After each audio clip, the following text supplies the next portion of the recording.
Caution. Listening may increase the frequency of magical vanishing hair and accidental nap attacks. It's time to rethink men's health. It's not as bad as it looks. Because it doesn't just affect men, it affects us all. When men are well, the benefits ripple through families and communities. But when men are unwell and unsupported, we all feel it. We're all the real face of men's health. Be part of the solution with Movember. Hey, welcome back to Dad Space, podcast for dads by dads. I'm glad you're here. We're going through 30 episodes in 30 days. If you're listening in the month of November, your phone is not broken. You're getting a lot of dad in the month of November. It's also Movember, and Movember.com is where you go to find out more about that. And it's all, Movember is all about dad's mental health, physical health, being in community, understanding that we as men matter and we need you guys to stick around. So Movember.com, please check it out. I'm Dave. I'm the host of Dad Space. I also host 8 other podcasts if you're really, really interested. So I have a podcast about podcasting. I have an author podcast, a music podcast, a children's podcast that counts down to Christmas starting December 1st. So if you're listening currently, that's coming up, and it's 25 episodes in a row. It's called the Daily Santa Podcast. 25 episodes in a row counting down to Christmas. There's a whole cast of characters, and we get into a lot of mischief, and you get to meet Selfie, which is Santa's social media elf, and he causes a lot of mayhem. So if you have kids and they want to hear a countdown to Christmas with the intent and the goal for you as a parent to understand, the whole idea for every episode is our kids become better humans leading up to Christmas, so that, because Santa's watching, and even if you don't believe in Santa and Christmas and all of that, it's fine. The podcast still has some great lessons and some fun stories, and it's all based on Santa's workshop in the North Pole, and you get the news and the weather and all that stuff. It's quite fun, and I'm pretty happy with it. So if you want to check out Daily Santa Podcast on your listening apps of pleasure, you'll find us there. I have a big Santa right there on the front image for the show, and I'd love for you to go listen and share. So thank you. We are talking today about burnout. As dads, we can get to the point where we have nothing left in the tank. Like, we're empty. There's nothing there. We have nothing to give. And I want to talk about how we can manage our stress and how we can avoid dad fatigue here on Dad Space. So here we go. Thanks for pressing play. Let's get into this. As we get into today's topic, I know we're talking to dads here on Dad Space. It's kind of what we do. But we have over 60+% of our audience are female listening to the show. So I want to welcome you. Simply replace the word dad with mom or whatever. And I want this to help you as well. So I want to acknowledge you and thank you for being here as well. And thank you for, following along on this dad story, this dad journey. It's a space for everyone. We're focused on dads, but I'm glad to see you're here too. So thanks for pressing play. Burnout is a real challenge for us as dads, as parents, especially in today's fast-paced world where everything is just going so quickly and where work, family, and personal expectations, they just pile up on top of each other, and we lose ourselves in the speed of life. And this episode of Dad Space is focused on Burnout Busters and managing stress and avoiding dad fatigue. And we want to explore effective habits that will help you as a dad to reclaim your energy in life. You're feeling really low battery levels. We want to re-energize and recharge you so that you can find joy in your daily life. That's the whole point of what we're going to talk about today. First, we got to understand, what is dad burnout? Dad burnout, parental burnout, mom burnout, it's not just exhaustion, where you just can't wait to go to bed or you pass out during your favorite movie. It's not just exhaustion. And I think so often we just think of burnout as being tired. It's feeling emotionally drained, detached, struggling to be present for our kids and for our partner. This happened to me just last week, where I don't know what it was. It could just be life. It could be the fact that I'm working nights and I'm not around during the day because I have to sleep sometime when I'm not podcasting. And life doesn't care about night shift workers. It doesn't.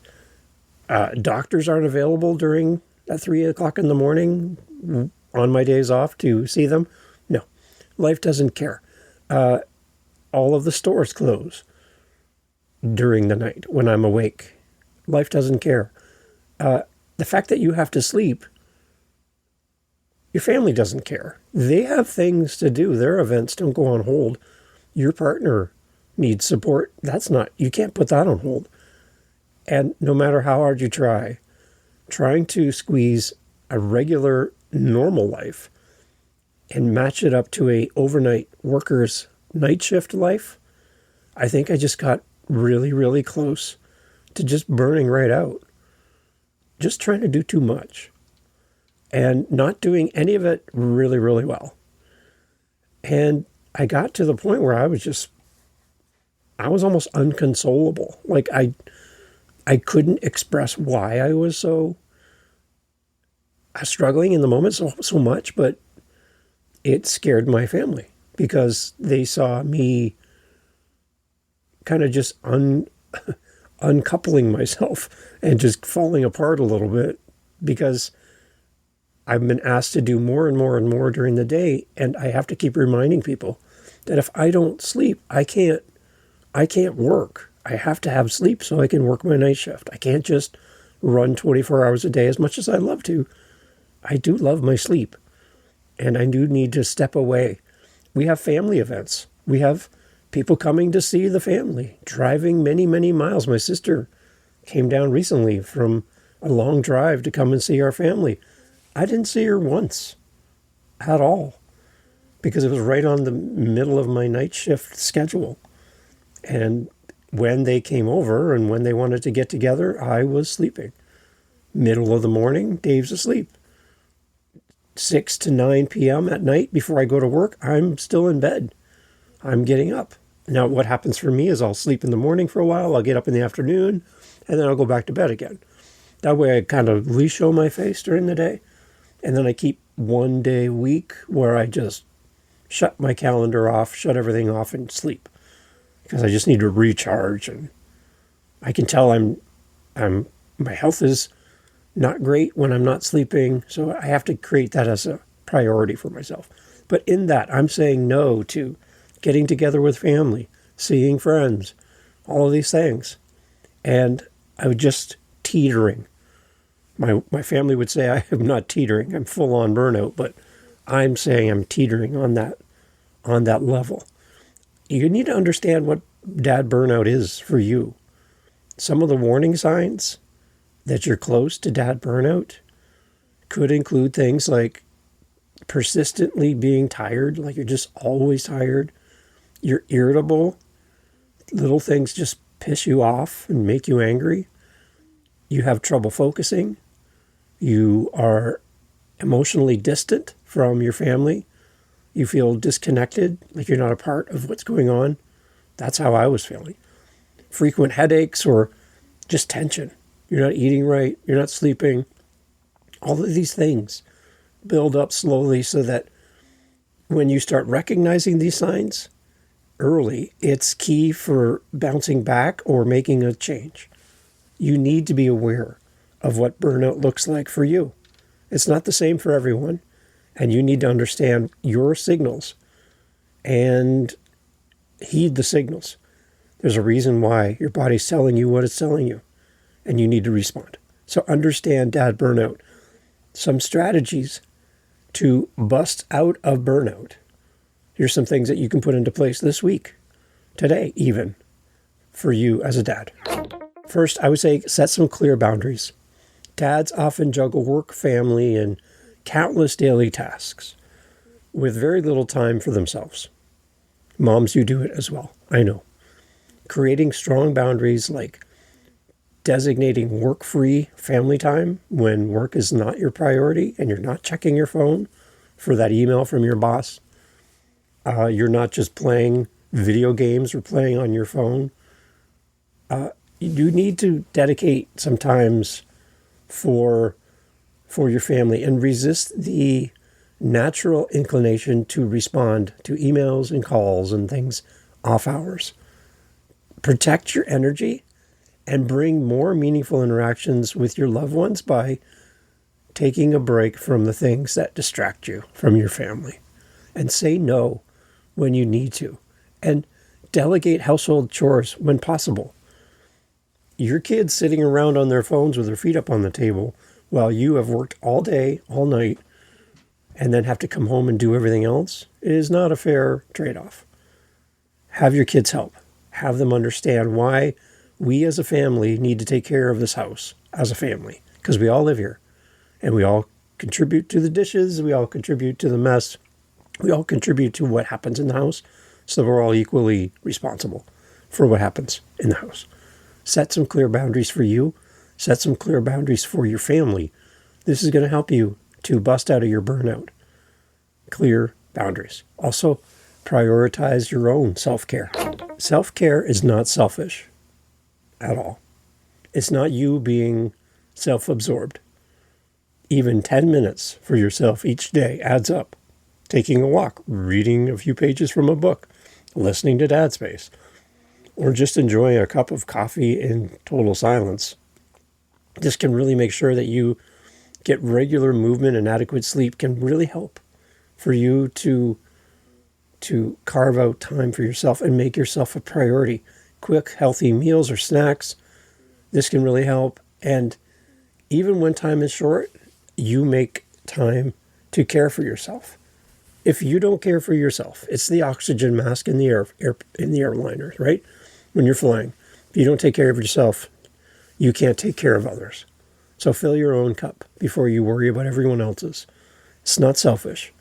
You need to prioritize your own self-care. And you also need to realize it's time to ask for help.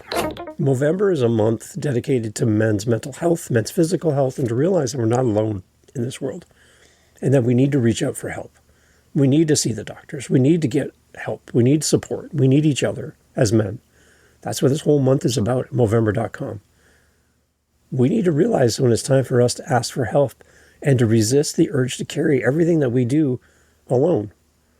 Again, I talked about trying to bring all the groceries in from the car in the driveway in one run, one trip, right? You got bags upon bags hanging all over your body as you try to muscle everything into the house in one shot. That's kind of a metaphor for life, for dads, that we try to do it all and we try to do it alone and we try to do it on our own so we don't need anyone else's help. We need help. Reach out to your partner, to another parent, a friend, support group, a professional. Many are ready to help you if you only ask. There's a saying, you do not have because you do not ask. So if you feel like you don't have any support, my question to you is, when have you asked for support? You do not have because you do not ask. Sharing tasks or emotions strengthens our relationships and reduces the overall overwhelm that we feel as dads, which leads to burnout. Ask for help. What is it? What do you need right now? And why are you doing it alone? Ask for help. And also be self-compassionate. It's amazing how compassionate and loving and helpful we are to others. And when it comes to looking in the mirror, we don't even think we need it, but we do. It's easy for dads to be their own toughest critics in life. But supporting yourself with kindness and admitting when you're tired and you need a break, you need that breather, it can help keep stress from escalating. And it also helps to model healthy emotional habits for your kids. When your kids see you living life better, it's a model for them that even if it's just in the back of their mind, they have it as a reference point, that they know that their dad had a way to deal with stress and to deal with burnout, and they will model and replicate what you've done. So be self-compassionate and take care of yourself. Be kind to yourself. And also connect with other dads. The whole idea of this podcast, Dad Space, is that we Connect with other dads. I wanted you to feel like you're not alone in this world. Go back to the original idea of why I do the show. The doctor looking at me in the delivery room saying, there's nobody here for you if you fall and faint. Nobody's going to catch you. There's no one here for you. And just that echoed in my mind as a new dad that I don't have the skill set, the tools to do what I need to do here. And I wish there was a podcast back then. There was no such thing as podcasts when my kids were born, but there is now. And I think you as a dad, especially a new dad, there's a lot of great resources out there. But you need to connect with other dads. You need to make it a priority. I know it's hard to get out of the house. I know it's hard to break away from the family and go have some time with other men, but you need to make time for this. And if the only thing you can do is virtual after hours where you get together and just talk with other dads and be accountable to other dads, then maybe that's your best choice. Because you got 3 a.m. feedings and diaper changes and all this. So do the other guys on the call. Maybe that's the best thing for you. But connect with other dads. Social connections are proven to be a great buffer against stress and burnout. Join a dad's group. Attend community events or simply check in with another dad for honest conversations. Not just about hockey and weather and jobs, but about your own mental health and just being accountable to somebody else. You're going to discover tips and encouragement that's going to reassure you that you're not alone as a dad, but you have to connect with them. You need to make this happen. And if you don't have anything, then start it. I can tell you if you want it, someone else wants this. So start your own. Don't just wait for someone else to do this. It might be on you to start it. And also reframe your expectations as a dad will help you when you're looking at burnout. Perfection is not the goal as dads. It's not about being perfect. Aim for a realistic routine for yourself and your kids. Prioritize what matters most and shed all of the things that doesn't really seem to serve you or your family or your own well-being. Reframe your expectations about what it is to be a great dad. Because if you feel like you're missing the mark all the time, it's going to lead to burnout. You're going to keep trying and trying and trying to be perfect, and you never will be. So reframe your expectations. Some key takeaways for you as a dad as we head towards the door. First, that burnout is not a sign of weakness. It's not a sign that you failed. It's a signal for you to slow down. It's a warning sign. It's a caution sign. It's time for you to recalibrate, and it's time for you to ask for support. It's time for you to realize that you're not enough in this situation, and there's other people who can help you.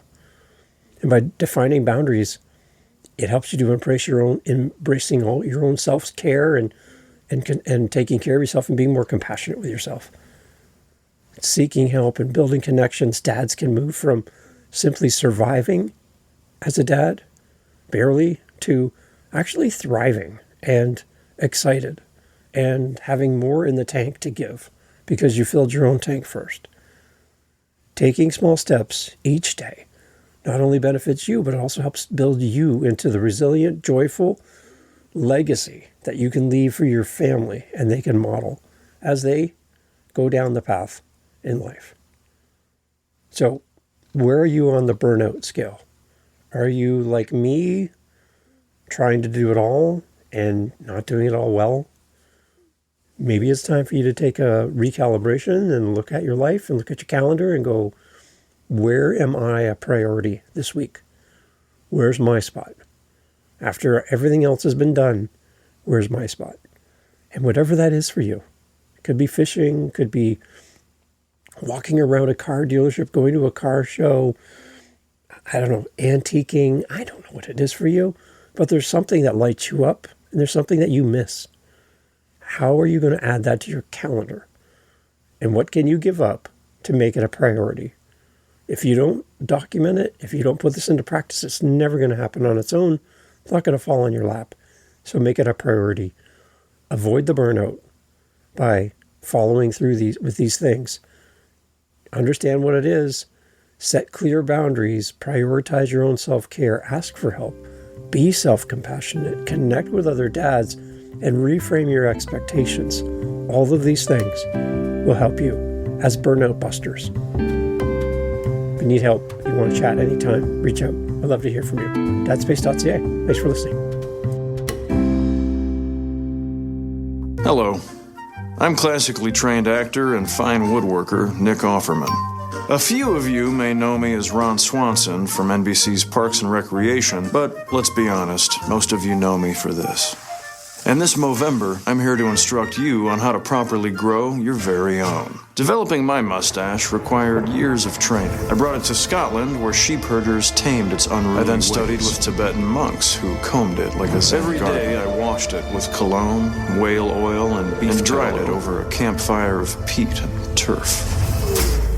And the bulk of you will end this month with something atrocious on your lip. The rest of you will be passable, but in the spirit of awareness, I wanted to offer a few simple ideas of my own that can help a novice grow a full and thicker mustache. Hammer and nail. Send a regular handwritten letter. Capture a household bug, then set it free. Tolerate a crying baby. Smell wood. Move out of your parents' house. Gain the trust of a dog. Sweat. Don't shave your upper lip. So get ready for the single manliest journey of your life. And be sure to tell your friends, this mustache is a Movember mustache.